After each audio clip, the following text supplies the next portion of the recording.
क्योंकि जो संजीव मुखिया है उसका बेटा डॉक्टर शिव वो शिक्षक बहाली पेपर लीक कांड का मास्टरमाइंड था और आज नीट का पेपर लीक जो है मास्टरमाइंड वो गिरफ्तार हुआ है।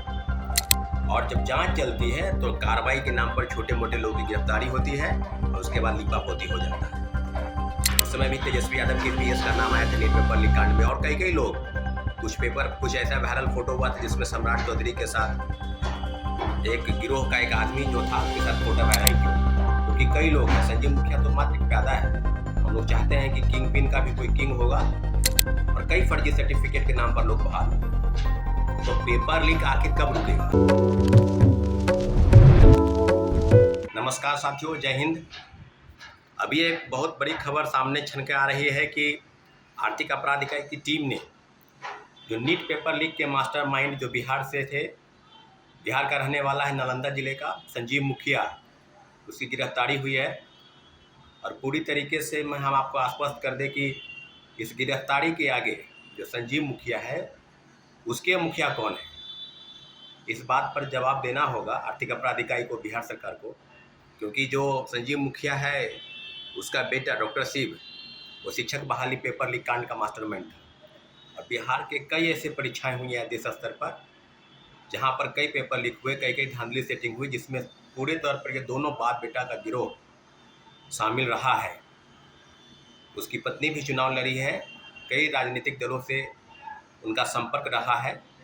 तो पूरी तरीके से अब ये बात बिल्कुल सामने आ गई है कि संजीव मुखिया की गिरफ्तारी के बाद हम लोग ये चाहते हैं कि संजीव मुखिया का जो किंगपिन संजीव मुखिया अगर है तो उसका मुखिया कौन है। क्योंकि बिना शिक्षक बहाली में जो TRE-2 के या TRE-3 के जो पेपर लीक हुए, वो दोनों मामलों में जब जांच चल रही थी TRE-3 के हजारीबाग की जांच से जो पेपर आउट हुआ, उसके बाद यह स्पष्ट हुआ था कि बिहार में संजीव मुखिया और उसका बेटा जो है इस तरह का पेपर लीक में गिरोह में शामिल रहा है। कई लोगों का नाम सामने आया था, विजेंद्र गुप्ता से लेकर और कई लोग। उसके बाद जो है उसका बेटा जो है डॉक्टर शिव का भी नाम आया शिक्षक बहाली में। जब आर्थिक अपराध इकाई TRE-3 का पेपर जांच कर रहे थे, TRE-2 का भी जांच क्लियर हुआ कि TRE-2 में भी पेपर लीक था। और आज नीट का पेपर लीक जो है मास्टरमाइंड वो गिरफ्तार हुआ है। तो बात सिर्फ ये नहीं है, बात ये है कि आखिर पेपर लीक धांधली सेटिंग किसी व्यक्ति की गिरफ्तारी से क्या रुक जाएगा? क्योंकि इसके पहले जब आप 66वें पेपर लीक हुआ था BPSC, उस समय भी काफ़ी चीज़ें हुई थी, लेकिन बात प्रमाण के तौर पर सामने नहीं आया था। जब 67वें पेपर लीक हुआ, जब पूरी तरीके से आरा के वीर कुंवर सिंह कॉलेज में पूरी तरीके से बातें सामने आ गई कि नहीं पेपर लीक था, उसमें कई लोगों का नाम सामने आया था। एक रंजीत रजक DSP, उसकी गिरफ्तारी हुई। आज वो कई तरीके से आरोपों से बरी है, उसके खिलाफ पे चार्जशीट जो है आर्थिक अपराध इकाई जांच कोर्ट में सबमिट नहीं कर पाई। उसने अपने कई रिश्तेदारों को जो है अधिकारी बनाया, किसी को DSP, किसी को CO, एक और IAS अधिकारी का नाम आया था, पर उस पर कोई विशेष कार्रवाई नहीं हुई। उनकी भी संलिप्तता की जांच अगर होती तो फिर कई चीज़ें सामने आती। लेकिन हम लोग का स्पष्ट मानना है कि किसी व्यक्ति की गिरफ्तारी नहीं, पूरी तरीके से जो BPSC है या जो संस्था है, बिहार की कई संस्था है, चाहे बिहार लोक सेवा आयोग के अलावा बिहार पुलिस अवर सेवा आयोग, बिहार कर्मचारी चयन आयोग या CSBC जो केंद्रीय पुलिस चयन परिषद है, जो सिपाही भर्ती करती है कांस्टेबल की, वो भर्ती, सब में बड़े से बड़े लोग, बड़े से बड़ा गिरोह जो है वो शामिल है। और जब जांच चलती है तो कार्रवाई के नाम पर छोटे मोटे लोगों की गिरफ्तारी होती है और उसके बाद लीपापोती हो जाता है। तो पूरी तरीके से अब आर्थिक अपराध इकाई को चाहिए कि राज्य सरकार से बिल्कुल वो आश्वासन ले, राज्य सरकार से बात करें, क्योंकि इसमें कई लोगों का नाम सामने आएगा। बिना राजनीतिक दलों के, राजनीतिक नेताओं के सहयोग से, उनके संलिप्तता से कोई बड़ा कारनामा नहीं हो सकता है।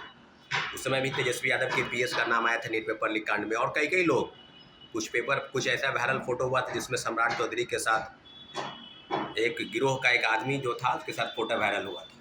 तो सब विषयों की जांच होनी चाहिए, सिर्फ संजीव मुखिया ही क्यों? क्योंकि कई लोग हैं, संजीव मुखिया तो मात्र एक प्यादा है। हम लोग चाहते हैं कि किंग पिन का भी कोई किंग होगा, जिसके संरक्षण में सारी जो खेल है इस पेपर लीक कांड में, बिहार लोक सेवा आयोग से लेकर बिहार कर्मचारी चयन आयोग और सभी परीक्षाओं में जो धांधली सेटिंग चल रहा है, उसके जो गिरोह के तार हैं कहाँ तक जुड़े हैं, सभी चीज़ों की जांच निश्चित रूप से होनी चाहिए। और शिक्षक बहाली में आज देख लीजिए कि बिक्री में जो जिस प्रकार से लोग किए, सब लोगों की गिरफ्तारी हुई। उसके बाद भी कई चीज़ें सामने आई, व्यापक रूप में भ्रष्टाचार, डोमिसाइल सर्टिफिकेट, सीटेट फर्जी, स्टेटी फर्जी और कई फर्जी सर्टिफिकेट के नाम पर लोग बहाल हुए। तो पेपर लीक आखिर कब रुकेगा? क्या धांधली सेटिंग इस प्रदेश का खेल इस प्रकार से चलता रहेगा? क्योंकि जिस प्रकार से लगातार पेपर लीक धांधली सेटिंग चल रहा है, मुझे ऐसा लगता है कि सिर्फ कानून, जो एंटी पेपर लीक कानून जो पार्लियामेंट से आउट हुआ है, पार्लियामेंट से पास हुआ है, सिर्फ वो कागजी रूप से ही धरा न रह जाए, उसको ज़मीनी हकीकत आने में कितनी देर लगेगी? क्योंकि कोई ऐसी परीक्षा बाकी नहीं है बिहार में या देश में जहाँ से पेपर लीक आउट नहीं हुआ है। एक परीक्षा को बार बार संचालित करना पड़ रहा है, कहीं पीटी का पेपर आउट हो जाता है, कहीं मेंस का पेपर आउट हो जाता है, कहीं फाइनल मेरिट लिस्ट में गड़बड़ी होती है। देश के तमाम राज्यों की सरकार जो है पेपर लीक रोकने में असमर्थ है। तो मुझे लगता है कि आर्थिक अपराध इकाई संजीव मुखिया के साथ और इसके साथ किन किन लोगों के नेक्सस जुड़े हैं, क्योंकि ये सिंडिकेट रैकेट आज से नहीं, ग्रुप डी स्तर के नौकरी करने वाला संजीव मुखिया इतने बड़े पेपर लीक और कई कई परीक्षाओं के धांधली सेटिंग में संलिप्त रहा है, इसकी जांच तो होनी चाहिए। और उसके किस पॉलिटिकल पार्टी से उसके संरक्षण प्राप्त है, इसकी भी जांच होनी चाहिए। क्योंकि सिर्फ मामले को दफ़ा दफ़ा करना छोटे मोटे कार्रवाई के नाम पर ये हम लोग सहन नहीं करेंगे। इसलिए हम लोग चाहते हैं कि संजीव मुखिया के साथ साथ और भी जितने लोग हैं, बड़े से बड़े लोग क्यों ना हो, उनकी संलिप्तता अगर जांच हो जाए, अगर क्लियर हो जाता है तो निश्चित रूप से उस पर कार्रवाई की आवश्यकता है।